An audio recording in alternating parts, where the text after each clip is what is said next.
Listo, entonces, sin más, yo creo que ya podríamos comenzar. Listo. Me dicen se ve completa, ¿cierto? Sí, Tefi. Sí. Sí. Listo. Entonces, hoy vamos a hablar del protocolo de investigación. La idea es que se lleven como una idea general de cómo hacerlo, cuáles son las partes importantes y para qué sirve. ¿Listo? Entonces, el esquema, ay, creo que ya. El esquema general, la verdad es que no existe como un consenso, pero por lo menos la PAO recomienda que tengamos una primera página de presentación, un planteamiento del problema, unos objetivos, metodología, plan de análisis, aspectos éticos, cronograma y presupuesto. Como se pueden dar cuenta, son lo que tendremos en negrilla. ¿Y por qué esto es importante? Cuando nosotros realizamos un protocolo, siempre que vayamos a hacer una investigación, tiene que haber una historia de lo que estamos haciendo, ¿listo? O sea, nosotros el protocolo lo empezamos después de la pregunta de investigación, ya lo hablamos con nuestros tutores y la idea es como poder plasmarlo. Es lo que se realiza para presentarlo a comité de ética, si necesitamos plata para sustentarlo, si vamos a presentarlo a grants. La universidad, acuérdense que tiene fondos concursables, pero también Colciencias tiene fondos concursables, el NIH tiene fondos y a todos estos toca aplicar siempre con un protocolo. ¿Cómo es el esquema? Realmente la mayoría presentan un esquema ya preestablecido. O sea, si ustedes van a presentarlo a MEDRI, que ahorita vamos a ver un poquito del protocolo que pide MEDRI para pedir pues, fondos concursables, ellos ya tienen su esquema. La universidad pide como más que todo unas partes específicas que el protocolo debe tener y el NIH o Conciencias también ya tienen su esquema preestablecido, el cual uno tiene que llenar. Pero en general todos manejan como los mismos lineamientos, que es presentación, planteamiento, objetivos, metodología y presupuesto. ¿Listo? Entonces vamos a ver un poquitico uno a cada uno. La página de presentación, esta es la que tiene hasta el momento MEDRI, es el FINB 10, que es el esquema que ellos utilizan. Si se dan cuenta, maneja 4 pedacitos importantes. El primero es el nombre del proyecto, que ya les voy a dar como unos tips de cuántas palabras debe tener, qué debería decir el nombre, a qué grupos pertenecen. Nosotros, pues, si vamos a participar a uno de estos fondos, normalmente estamos asociados como al de nuestro investigador principal, o sea, al profesor al cual ustedes se acercaron, le dijeron que querían realizar una investigación. En este caso, pues sé que la mayoría están en neuros, pero puede ser cualquier grupo de investigación de la universidad y pues digamos que en este que es de MEDRI, el MEDRI tiene su propio grupo de investigación. La segunda parte son cuál es el investigador principal y cuáles son los coinvestigadores, cuándo pretenden empezar el proyecto y cuándo pretenden terminarlo. Idealmente, en el esquema de cronograma, nosotros lo empezamos desde la realización del protocolo. O sea, también hay que darle un tiempo porque es una parte muy importante y la idea es que todos los investigadores estén de acuerdo antes de enviárselo al comité de ética de todo lo que diga en el protocolo, todos saben lo que están diciendo. ¿Listo? Y cuánta plata van a financiar o cuánta plata se van a gastar. Recuerden que el tiempo no es gratis, o sea, los profesores cuando apoyan una investigación, ellos dan un tiempo y la universidad pues se lo reembolsa en tiempo y nosotros también pues los estadísticos, a todos hay que darles como la parte de la financiación, darle la importancia a ese tiempo. ¿Listo? Aparte de la página de presentación, el título, lo ideal es que sea corto, pero que también ustedes puedan entender cuál es el objetivo del estudio. ¿Listo? Es importante que nosotros sabemos a qué población, si ustedes se dan cuenta, aquí traje un ejemplo pues, del grupo de neuros. Nosotros en este título podemos saber qué fue en una población colombiana, qué tipo de estudio es un reporte de caso y qué querían mirar. ¿Listo? Es ideal que nosotros en un título podamos encontrar esto porque cuando se hacen revisiones sistemáticas, revisiones de la literatura o se busca información en PubMed o cualquier sistema de búsqueda, nosotros utilizamos palabras claves. Entonces, si nosotros podemos en nuestro título poner palabras claves, genial. Más personas van a poder leerlo, vamos a tener mayor impacto. O este otro ejemplo, que es en español, que también trae las mismas 3 características. Sabemos que es notas para una investigación futura sobre la historia del internado médico en Colombia. Segunda parte, el internado en Colombia del siglo XX y el XXI. Si se pueden dar cuenta, sabemos cuál es la población, en qué tiempo se realizó y qué quieren mirar. ¿Listo? Es ideal que nuestros títulos tengan como estas 3 características para que tengan mayor impacto. Después de la página de presentación es el resumen, idealmente como en formato del protocolo, pero la realidad es que el resumen debe ser lo último que nosotros hacemos porque es un poquito de coger de todo lo que hicimos del protocolo y ponerlo en 250 palabras. Yo sé que la mayoría conoce el abstract cuando se hace ya el artículo, pero nosotros también para el comité de ética es importante que les demos un mini resumen para que ellos les interese el proyecto. ¿Listo? Entonces, un poquito de la introducción, cuáles son los objetivos, cuál es la metodología que vamos a realizar y qué esperamos encontrar. El protocolo siempre se hace en futuro porque es todo un planteamiento y ya cuando nosotros realizamos el artículo, pues se escribe en pasado. ¿Listo? Después del resumen, hablamos del planteamiento del problema. Algunos formatos piden, aparte del planteamiento del problema, justificación y estado del arte. Hay otros que solo piden el planteamiento del problema y la justificación. Ya se van a dar cuenta que dependiendo de dónde lo sometan, pues les van a pedir un poquitico más o menos. En cuanto a este, nosotros la idea es que expliquemos por qué se debe hacer el estudio, qué se conoce hasta el momento, qué falta por conocer, qué importancia le estamos dando nosotros y qué preguntas vamos a resolver. ¿Listo? Entonces, en formato de escritura, siempre empecemos por lo grande. Entonces, la prevalencia de esta enfermedad es tal en el mundo, pero en Colombia no se conoce. ¿Listo? Entonces, ahí está nuestro problema de investigación, que en Colombia no hay estudios por el momento y nosotros queremos llenar ese vacío en el conocimiento. ¿Qué soluciones vamos a dar? Vamos a realizar un estudio multicéntrico, bueno, son los de Colombia, y esa es nuestra solución al problema. Y qué preguntas no se pueden responder o que todavía valen la pena seguir respondiendo y nosotros vamos a aportar un poquitico de conocimiento con este proyecto. Esto, la idea siempre es como empezar de lo más grande hasta lo más poquito para que se entienda la importancia del problema. Después, en menos de una página, o sea, idealmente uno siempre en justificación toma una página, pero no es como un consenso. Es porque es importante realizarlo. Sería el primer estudio en Colombia que nos permitiría saber la prevalencia de tal enfermedad, o no se conoce en niños, no se ha realizado en este grupo etario, y esa es su importancia. ¿A quién le serviría?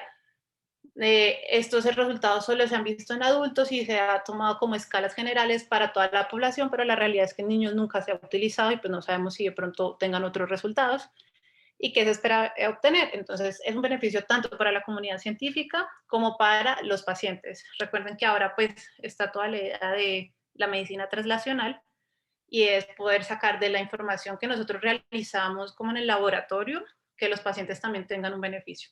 Y eso ahorita es súper importante y eso, si se dan cuenta en las convocatorias de Colciencias, eso tiene un enfoque muy, muy importante que es poder transmitirle al paciente como los conocimientos que estamos realizando.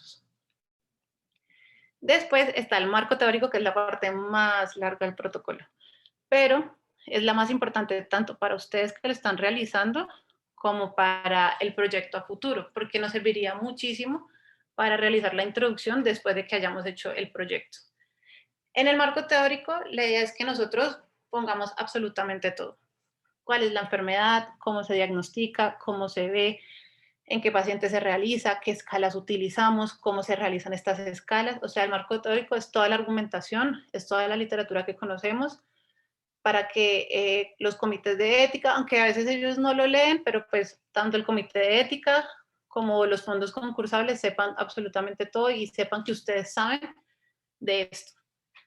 Listo, esta es la parte más larga, pero pues también es una de las más importantes. Recuerden que el protocolo, la idea es que lo hagamos todos. O sea, que todas las personas que están involucradas en la investigación sepan lo que se encuentra. La mayoría de los comités de éticas piden que uno firme una carta que dice que estás de acuerdo con todo lo que se encuentra aquí, porque la idea es que todos los coinvestigadores pues hayan participado en la creación del protocolo. Después ya pasamos como a la parte de objetivos. Nosotros tenemos objetivos generales o un objetivo general y objetivos específicos. La idea es que el general explique cómo vamos a lograr los resultados del estudio. ¿Listo? y es supremamente importante que sean resultados medibles. Entonces, si se dan cuenta, uno siempre termina utilizando describir, determinar, identificar y analizar, porque la idea es que ustedes puedan tener en los estudios cuantitativos pues resultados que puedan ser medibles. Entonces, cuando hablamos de los objetivos específicos, escoger lo mismo, de lo más grande a lo más específico y descomponer todo ese objetivo general para que tenga una secuencia lógica cuando estemos haciendo los análisis. Les voy a dar un ejemplo. Esta es una tesis que acaba de salir de la universidad, de la maestría de epidemiología, y si se pueden dar cuenta, el objetivo general es determinar los factores asociados al tiempo de diagnóstico de espondiloartritis axial en un centro de reumatología de Bogotá, Colombia. Entonces, lo mismo, si se dan cuenta uno siempre, el título, la pregunta de investigación y los objetivos tienen que estar en sincronía. ¿Listo? Aquí uno puede darse cuenta que es en Colombia, en qué tipo de pacientes son y qué quieren hacer. Entonces, si se dan cuenta, es medible porque van a determinar unos factores en un tipo de paciente que son los que tengan espondiloartritis axial en un centro reumatológico de Bogotá. Y los específicos, si ustedes se dan cuenta, en un artículo, la primera tabla que nosotros siempre vemos es la de características sociodemográficas. Y la mayoría de veces es mejor que nosotros empecemos nuestros objetivos específicos con esa característica. Entonces, describimos la población. Si es solo sociodemográfica, entonces describe las características sociodemográficas. Si queremos ver otras cosas como clínicas o exámenes, pues también tenemos que describir cada una de esos. Después es la segunda parte de nuestro objetivo general. ¿Qué les queremos hacer a esta población? Entonces ellos quieren determinar el tiempo de diagnóstico de esta enfermedad. Entonces, si se dan cuenta, ese es nuestro segundo objetivo. Y el último es juntar estos dos objetivos para hacer realmente nuestro objetivo general, que es analizar la asociación entre A y B, variables sociodemográficas y el tiempo de diagnóstico.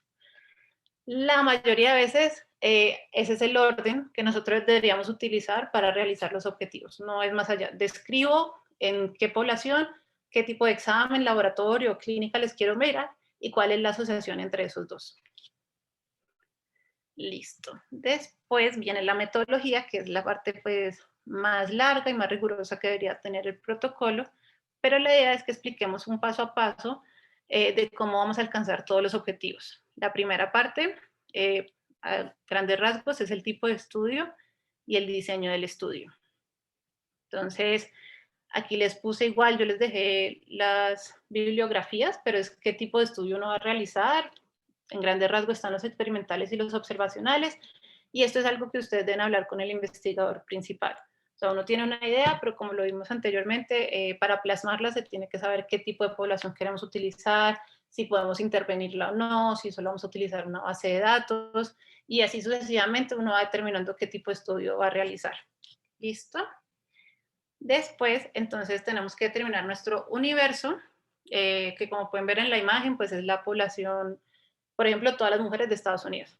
Después, realmente a qué población nosotros vamos a intervenir, que es las personas que atienden a Medellín, o sea, que las mujeres que van a Medellín, de tal edad a tal edad. Pero realmente nuestra muestra es solo, si es aleatoria, pues aleatoriamente 200 mujeres de Medellín, o si es por conveniencia, las mujeres que hayan ingresado a Medellín entre el 1 y el 6 de marzo del 2021. Entonces, así nosotros eso lo tenemos que explicar muy específicamente en el protocolo, porque también hablamos de un poquitico de qué tanto se puede extrapolar esa información a otras poblaciones. Y algo que ocurre mucho es el tipo de unidad de análisis. Cuando nosotros trabajamos con personas, nuestra unidad de análisis son las personas, pero cuando se trabajan con registros, por ejemplo, el censo, nosotros no trabajamos con personas, sino que el censo busca casas. Entonces, nuestra unidad de análisis son las casas. Y, por ejemplo, los RIPS son registros de los RIPS, no son personas realmente. Entonces, eso es muy importante para que no se hable de una unidad de análisis cuando realmente se está analizando otra. Bueno, este era el ejemplo de cuando se utilizan personas y cuando se utilizan registros. Después hablamos de los criterios de inclusión y exclusión, y recuerden que los criterios de inclusión no significa que si yo pongo todas las personas, todos los hombres de Colombia, pues los de exclusión no pueden decir que no se aceptan mujeres. tienen que cumplirse todos los de inclusión y ninguno de los de exclusión. Entonces, más que todo, las personas, los hombres que van a medir y los de exclusión serían que hayan tenido una ACV en el último año. O sea, no tienen que ser mutuamente excluyentes. ¿Y cómo vamos a recolectar esa información? ¿Qué instrumentos vamos a utilizar? ¿Cómo vamos a controlar la calidad de los datos? ¿Cómo ocurre esto? Entonces, si yo quiero realizarle un mini mental a todos mis pacientes, entonces, ¿cómo voy a recolectar la información? Utilizando el mini mental. ¿Quién lo va a realizar? Personas que se hayan capacitado para realizarlo, pueden ser, así sean estudiantes de medicina, ya doctores, auxiliares de enfermería, pero son personas que ustedes hayan capacitado para realizar el mini mental y así yo controlo los sesgos, que es muy importante. ¿Qué instrumento voy a utilizar? Uno siempre puede utilizar un instrumento validado. El mini mental pues ya se ha validado y se ha modificado para las personas adultas mayores y eso es algo que uno mira en el marco teórico. Si ustedes ya van a utilizar un test que esté validado, que realmente haya sido validado para la población que van a utilizar, o si lo han utilizado, entonces que internacionalmente pues ya se haya validado.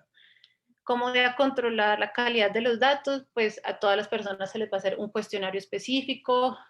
Recuerden, ahorita vamos a ver un poquitico de las variables y que las personas que vayan a tomar esa información sepan tomar la información. Porque hay pues muchas personas, muchos estudios se quedan por el tipo de sesgos. Y hay muchos sesgos que si uno no controla los sesgos, ya la calidad del dato pues tiene dudas. Después hacemos las variables. Entonces, qué técnicas y también qué técnicas y procedimientos se van a utilizar para alcanzar los objetivos. En las variables, uno siempre habla un poquitico de qué tipo de variables va a utilizar. Nosotros tenemos variables sociodemográficas, tenemos después las variables dependientes e independientes, y como se dan cuenta, este cuadrito es de MEDERI también. Me parece que el protocolo de MEDERI es muy conciso y tiene información antes de realizarlo para que uno se vaya guiando. Y la idea es que uno siempre haga una tabla que es qué variable voy a utilizar, cómo la estoy definiendo yo, cómo la voy a medir, para qué me sirve y qué objetivo me estaría ayudando a realizar. Entonces, en este caso, por ejemplo, pues la edad, que el nivel más alto que puede tener la edad es de razón, pero no siempre ocurre eso. Si ustedes trabajan con bases de datos, hay bases de datos que tienen la edad por rangos. Entonces ya no es un tipo de variable de razón, sino que es de intervalo. ¿Listo? O, por ejemplo, las escalas. La escala de dolor, las escalas como el Glasgow, pues son escalas que son ordinales porque vienen por rangos. Y eso es importante porque uno idealmente debe buscar el mayor nivel que tenga la variable en el protocolo. O sea, si yo puedo medir la edad en años y ya y no lo pongo en rangos, perfecto. Si ya después en mi análisis yo quiero partir la edad en adultos mayores, niños y adolescentes, puedo hacerlo, pero yo la medí en el nivel más alto que tenía. Después, esto ya se hace mucho con el estadístico, con el epidemiólogo, la persona que les va a ayudar con el análisis de datos, y es qué programas van a utilizar. Hay programas pagos y hay programas gratis. R es gratis, Excel es gratis, SPSS sí toca tener una licencia. Y pues también se encuentra Stata, que sé que algunos lo han utilizado, y qué vamos a hacer con los resultados. Entonces, la primera parte de los objetivos es un análisis univariado, o sea, yo voy a escribir todo lo que encontré. Pero después, qué variables quiero juntar, quiero ver cómo se comportan y si después quiero hacer una regresión, quiero saber un punto de corte, pues ya hacemos un análisis más avanzado. Pero pues esto es algo que ustedes pueden hablar con el epidemiólogo, con el estadístico que les esté ayudando. En cuanto a los aspectos éticos, yo sé que la mayoría conoce las regulaciones pues, nacionales e internacionales, el CINCI, la 8430. Nosotros tenemos 3 niveles de riesgo, sin riesgo, riesgo menor al mínimo o con riesgo mínimo. Entonces, pues la idea es que ustedes sepan qué tipo de riesgo se está realizando y si están haciendo todo lo posible para que no haya, o sea, que el riesgo no sea mayor que el mínimo. Después, las últimas 2 partes, no sé si lo han visto, no sé si sería chévere de pronto que lograran hablar con Melba, que es la persona financiera de investigación que nos ayuda siempre con esta parte del cronograma y de la parte de financiación. y nosotros tenemos que mostrar cuánto tiempo nos vamos a demorar realizando todo el proyecto. A la derecha es el que yo presenté pues a una convocatoria, pero si se dan cuenta es muy parecido al modelo de Grant, que es un modelo que se utiliza para decir cuánto tiempo me va a demorar haciendo algo. Entonces uno pone en meses, si se va a demorar meses, en días si es un proyecto más corto, y en la parte de abajo es el que solicita Mederic, pero si se dan cuenta al final es todo igual, ¿sabes? ¿Cuántos meses me va a demorar haciendo una actividad? Y ya, y uno pone como el tiempo, 3 meses, 5 meses, el protocolo lo vamos a hacer en tanto tiempo, pero el análisis de datos nos vamos a demorar tanto y después vamos a ir a una convocatoria y vamos a presentarlo en tal parte, esto va a ser en el mes tal, y uno siempre tiene que poner cuánto tiempo en general desde que inició el protocolo hasta que presentó el artículo o lo sometió, cuánto tiempo sería el total del proyecto. Y bueno, esto es otro ejemplo, siempre si saben, o sea, al final es lo mismo. ¿Qué actividad, cuántas actividades voy a realizar desde el protocolo hasta el sometimiento y cuántos meses van a ser en total?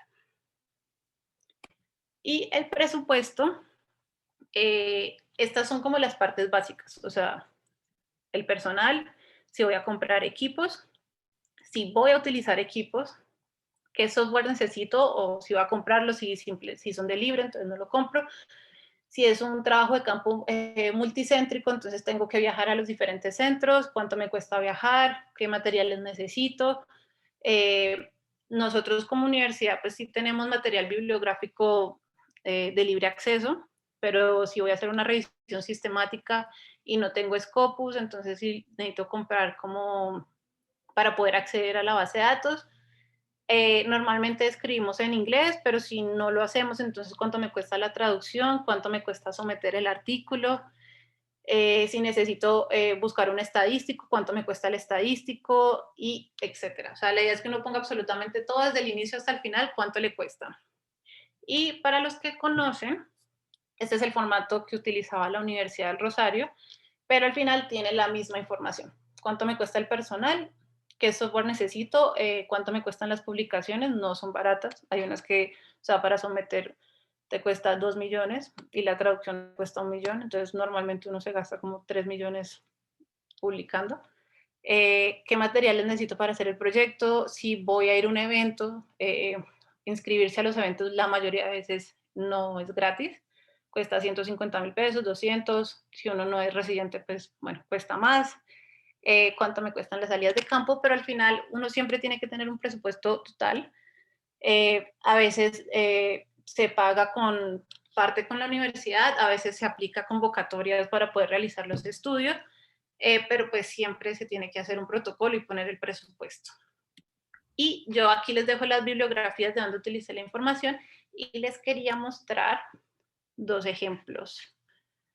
Entonces, el primero es este, que es una de las bibliografías que les mostré, que es los paso a pasos para realizar un protocolo de investigación y les da como unos ejemplos para que no se pierdan qué poner, qué tipos de estudio existen, muy corto, cómo se ponen los criterios de inclusión, cuáles son los de exclusión, cómo puedo saber el tamaño de la muestra, qué debo poner en el plan de análisis, y aquí está el gráfico que vimos ahorita, que es como el modelo para el calendario, y bueno, terminamos con las referencias bibliográficas.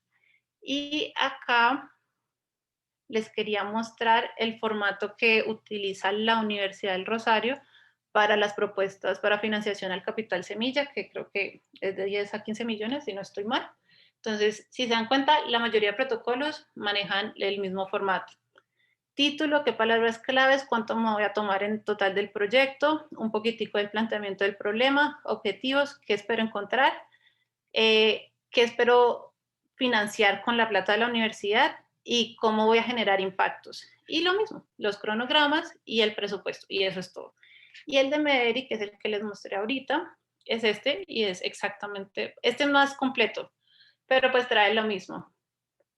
La información general que vimos, el resumen, un poco la introducción, qué objetivos vamos a utilizar, acá sí solicita marco teórico, la metodología que debe tener siempre qué tipo de estudio es, qué población, criterios de inclusión y exclusión, las variables, análisis de los resultados, consideraciones éticas, calendario y presupuesto. Listo. No sé si tienen alguna duda, si quieren que resolvamos algo. Muchas gracias, Tefi. Aquí hay una pregunta que me envían y es, ¿todo el cronograma tengo que cumplirlo a cabalidad? No, es una propuesta. O sea, sí debes cumplirlo y uno tiende a ser amplio en el calendario. Entonces uno pone más o menos 3 meses haciendo el protocolo y en análisis tanto. Al final, lo ideal es que si te tomes el tiempo que, si dijiste que en un año ibas a realizar el estudio, lo ideal es que lo realices en un año y si no lo cumples, uno siempre le manda una carta al comité de ética indicando qué pasó. O, por ejemplo, a Colciencias, si en Colciencias no terminaste al año, por ejemplo, con la pandemia muchos estudios se quedaron congelados y uno le avisa a Colciencias, uno le dice, miren, por la pandemia pues no se pueden ver pacientes, necesitamos una prórroga de 6 meses para terminar el estudio. Pero si lo sometiste a un comité de ética o a una financiación externa, sí tienes que explicar por qué no o sea, por qué no terminaste el estudio. Muchas gracias. Preguntan también, ¿en qué tipos de estudios se eligen muestras por conveniencia? Bueno, idealmente, o sea, en un mundo ideal uno tiene que hacer una muestra probabilística y es que aleatoriamente toda la población, pues tu muestra, toda la población tenga la posibilidad de participar en tu estudio. Pero pues la realidad es que si no lo puedes hacer, eh, el investigador es el que decide bajar el nivel al estudio. O sea, yo quiero usar todos los niños de 10 a 15 años para mirar ojos secos, pero pues no puedo realizarlo porque no tengo la plata y eso es una realidad. Entonces voy a hacerlo solo en un centro de Colombia. Y ahí tú ya estás decidiendo que lo vas a hacer por conveniencia. Y es todas las personas, todos los niños que vayan a este centro en tal época. Y, o sea, eso lo decía el investigador y es como una limitación que uno asume, pero uno la justifica y es porque pues, no tengo plata para hacerlo en todo Colombia. Y igual es importante saber en este centro, porque es el mejor centro de Colombia o es el centro que más niños atiende en Colombia y lo justificas de otras formas. Pero es una limitación que uno siempre pues toma.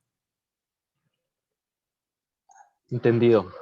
Otra pregunta es, ¿qué pasa si me salen nuevos gastos y ya he presentado el protocolo a la entidad o a la universidad? Uy, a nosotros nos pasó porque con COVID, pues ahora hay muchos más elementos de bioseguridad que todos tenemos que utilizar y eso se tiene que, si la financiación viene de la universidad, tú les avisas a financiera y a la investigación, al centro de investigación, que vas a utilizar más plata. O sea, si ellos te dieron 15 millones, pues no. O sea, tienes 15 millones y lo que haces es mover la plata. Pero eso no lo, o sea, no lo hace el investigador, sino que eso hace la entidad. O sea, la universidad te dice, bueno, entonces pues ya no te puedes gastar 2 millones traduciendo el artículo, sino que toca buscar de pronto otra revista y esa plata la vas a utilizar para comprar N95. Pero eso siempre se habla con la entidad que te dio la plata o que maneja el dinero. Si no te alcanza, hay muchos estudios que no se terminan porque hicieron mal la parte del presupuesto y pusieron que solo necesitaban 15 millones y pues se necesitan 20, pero no tienen de dónde sacarlos y no se cumple el proyecto. O buscan financiaciones externas para terminarlo. Algo que uno puede hacer es partirlo. Si es un proyecto muy ambicioso, uno lo puede hacer en fases. La fase 1 es describir la población y te vas a gastar tanto. Y después la fase 2 es hacer los análisis, no sé, genómicos. Y pues eso se toma muchísimo más dinero, pero buscas dos financiaciones diferentes para lograrlo. Clarísimo, clarísimo. Le ponen aquí otra pregunta. ¿La traducción tiene que ser hecha por un tercero o puedo hacerla yo mismo? La puedes hacer y no te cuesta. Y en la mayoría de los estudios que uno hace, es, hasta el protocolo lo hacemos en inglés para saltarnos como esa parte.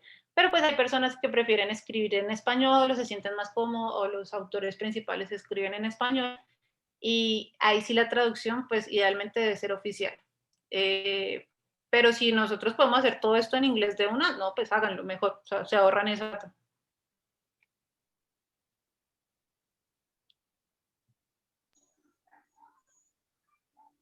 Súper.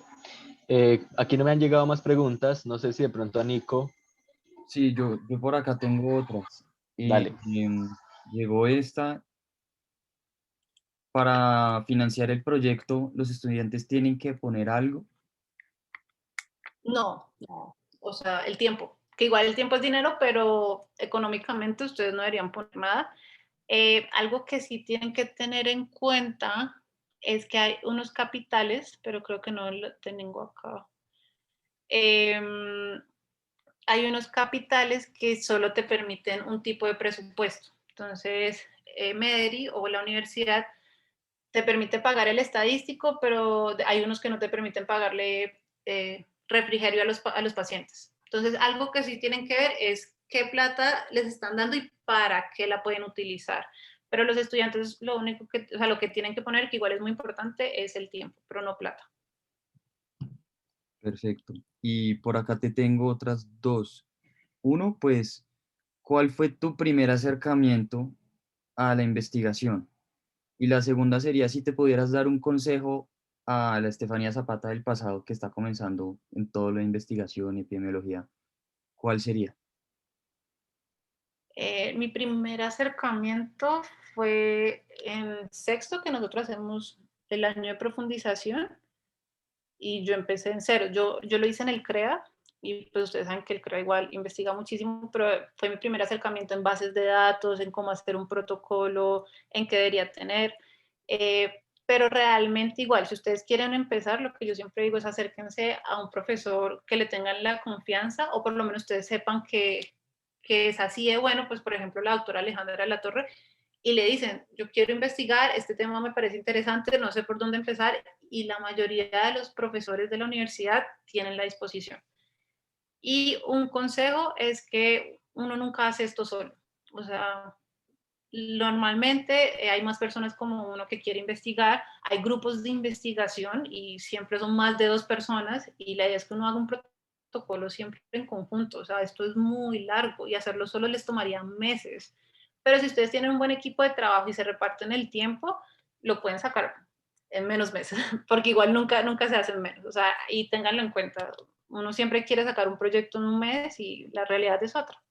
Entonces, tomarse el tiempo para hacerlo bien. Listo, perfecto. Pues por mi lado acá no tengo otra pregunta. Si alguien tiene otra pregunta, muy bienvenida. Y pues ya para cerrar, Estefi, muchísimas gracias. Qué buena charla. Felicitaciones. A ustedes, si tienen alguna duda, recuerden que me pueden buscar. Listo, perfecto. Entonces, yo creo que ya se podría dar por finalizada. Muchas gracias a todos por asistir. Ya saben, cualquier duda que tengan, pueden contactar a Estefanía o a alguno de los rurales. Y nos veremos en la siguiente charla el 17 de marzo para revisar todo el tema de bases de datos con el doctor Jesús Charri. Muchas gracias, Tefi. En verdad, lo apreciamos mucho. Para los miembros del semillero, ahí compartí nuevamente el link para que lo tengan y llenen la asistencia. No, a ustedes, muchas gracias, que les vaya súper bien. Gracias. Listo, gracias. Que estén muy bien todos. Feliz noche. Muchas Chao. gracias. Igualmente. Gracias. Gracias.